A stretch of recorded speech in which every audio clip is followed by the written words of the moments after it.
think the journey for me has really been, we've talked a lot about our story. We've talked a lot about John's addiction and his journey into recovery. And I've always been alongside. And I kind of would joke about, I followed him into addiction, and then I followed him into recovery, and I followed him into church, and I followed him all over. And I never really realized, I don't think, what that really meant. And I thought that I did really well. Like I had done a lot of things to learn and to grow and to learn about myself and to heal. I knew that it was really important that I forgive him for lots of things. And I knew that it was really important to reestablish our marriage and get rid of resentment and, all those things that we teach in LifeLab. And I did LifeLab 6 times because we've done 6 classes. And every time I would learn more, but I was always distracted. So I was always working. I was always doing other things, and I never sat still. You never got to see the problem. And right. So I think sometimes a lot of the things are a solution, but if I don't know what the problem is, and it's like, if I know that I have a light on my dashboard and I look it up and it's coolant. And so then I go to a store and get this thing called coolant. And if I don't know where to put it in, I might have the right solution, but I don't know where to put it. And I could actually cause more damage if I'm trying to put the solution in other things. So I think that's an eye opener to somebody like with me as an alcoholic, as somebody that has a substance abuse problem. It's easy to see like it's all physical. You're actually consuming something and your life is unmanageable and you have no power. And so it's super easy to go like, okay, you have a spiritual problem. Let's put a spiritual solution in. So I think that's when you lose your job or when you have space, then the problem is there and then it percolates up.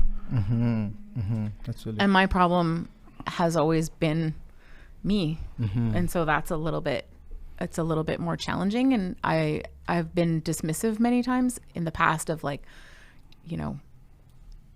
stop, I'd say to John, like, oh, don't make such a big deal. It's not such a big deal.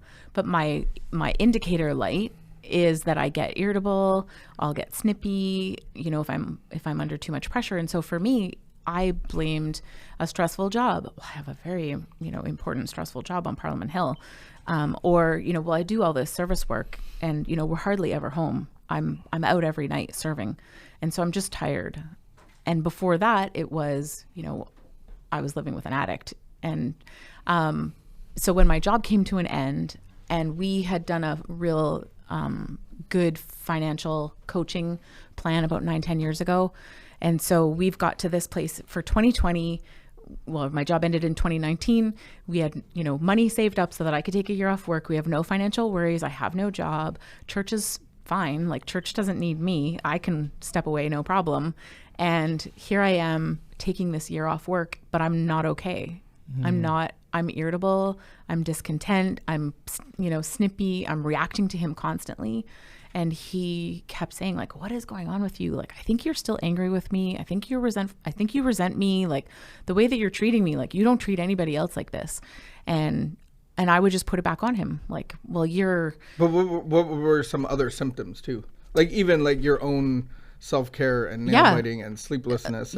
So for me, like the thimble full of capacity thing was kind of a joke, but it was reality where I used to be so good at paperwork. I'd be really good at paperwork and organization and administrative stuff. And I just couldn't figure it out. I would say to my friend, like, I don't understand what's happening. Like paperwork was so easy for me. What is going on? She'd say, oh, you're just exhausted. You just need to rest. And then I would rest and I would be irritable.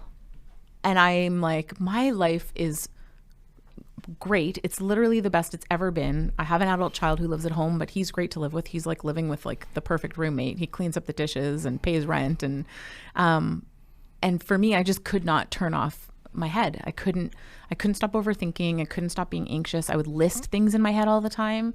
So I would list all the problems. But if I told you the problems, I would even tell you like, well, it's not even that big of a deal. I'd say that it's really not a big deal. It's just the accumulation of everything is too much for me. But really it wasn't too much for me. Like it really wasn't a problem. The problem was I couldn't turn off my brain. Wow. And so I actually physically could feel anxiety coursing through my body at one point. And we had started really looking. And so John has always done the 12 steps. When he went into recovery, we started going, I went to meetings 16 years ago. I went to a lot of like Al-Anon and family groups and like AA family groups. We went to an AA open meeting for 3 years together. And I remember when we went there, I became so convinced that I was an alcoholic. I'm like, this all applies to me. I'm an alcoholic.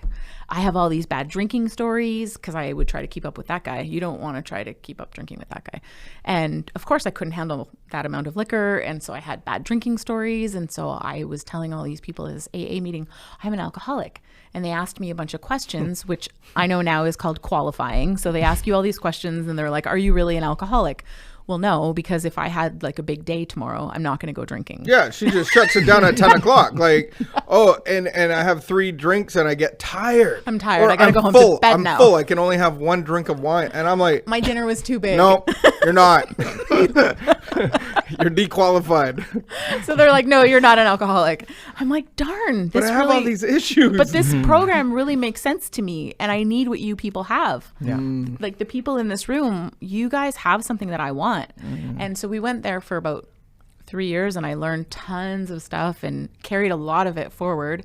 But I didn't ever actually like sit down and do the work that they talk about in AA. And then was like really self-righteous and dismissive of like, well, I'm not like them. And, you know, yeah, you guys have to do that hard work because you have this like life-threatening disease. Your addiction could kill you. You know, I just might be a little bit hard to be around. That's all. You know, at my worst, I'm just hard to be around. Yeah. Which is so ridiculous. Who wants to be that person that for the rest of my life I'm hard to be around? You know, like I know people who have said to me, like, I don't understand why I have no friends. I just can't connect with people. And I have so much compassion for them, but I'm not close enough or willing to tell them like, hey, you're really hard to be around. So I had John who was like, hey, you're really hard to be around. You need to do something different. And that's what this year has really been about.